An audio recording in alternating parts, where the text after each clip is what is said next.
Hola, welcome. Today we're talking about meditation. What is meditation? What are the benefits of meditation? Let me convince you why you want to meditate and recommended practices if you're either new to meditation or you've dabbled with meditation but think you're not doing it correctly or haven't committed to a daily practice. That's a lot of how we are at the beginning because it can feel frustrating. So, meditation is an ancient practice.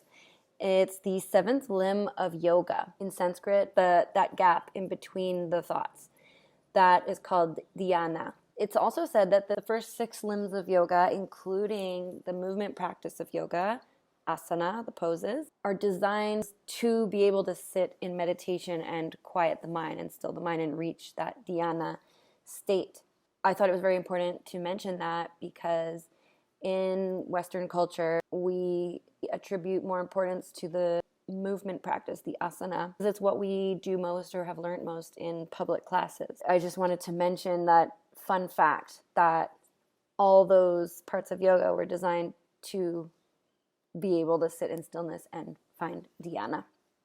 So before I tell you about the benefits of meditation, I want to just explain or remind you that the system of yoga is a holistic system, and it's an approach to wellness that keeps in mind ourselves as a whole being.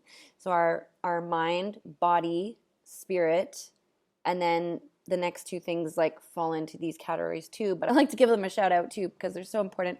The nervous system and our emotional body. So the benefits of meditation, keeping that in mind that it's helping us with all of these. It helps us to improve our focus, our concentration, our memory. We're more alert, we're more aware. If you're ever feeling scattered, like you have so much going on in your mind, meditation could be your medicine. So always remembering this tool in your pocket of a daily meditation practice. It helps with so many things. When you meditate, you shift brainwave state from a fast-paced, active beta state to alpha and then sometimes theta, which is allowing us for deeper relaxation and then the benefits of when we have that rest. So with a regular practice, you'll find your mind becoming sharper and your decisions are clearer. Your ability to make the decisions faster and like more confidently is there, which helps me tie into the next thing I'm about to say, which is strengthening our intuition. We're all intuitive beings. Intuition is not something that some people have and some people don't. You can look at it like a language that you can practice and develop. Meditation helps us to remember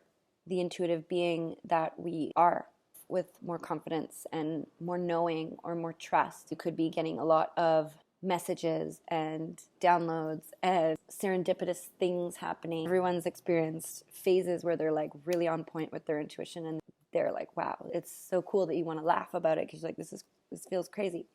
Meditation helps us with the nervous system. People can be living in chronic stress and the nervous system, without doing our practices to bring us back into our parasympathetic mode, we could be very, very often in our sympathetic mode, meaning our stress mode, our fight or flight mode, or freeze mode. Meditation helps us to reset the nervous system, and it's like taking care. It's like giving a big hug and some love and nourishment to your nervous system. So I invite you to commit to a daily practice. Right in the morning, as soon as you wake up, at least 5 minutes of meditation, sitting in stillness with a timer that you've set. You can try any guided meditation. If there's something specific you want to work on, you can look up meditation for clarity, meditation for intuition, or just beginner meditation and things like that. Last thing I'll say, it's important that when you're practicing meditation, if you're new to it, is to not to get frustrated at the thoughts coming and not to say, I suck at this, I don't want to do it, and they'll get frustrated and give up. It's normal to receive those thoughts while you're meditating, so it's important to switch your mindset that you're not saying, I suck at meditating because I have all these thoughts. It's important to look at it like I'm meditating to have more space in between my thoughts. When you're having a thought in your meditation, instead of getting mad at it, observe the thought. The thought's here, you're observing it, you're like, okay, I have a thought, that's fine. See you later thought. It's like a cloud just passing by and then it goes.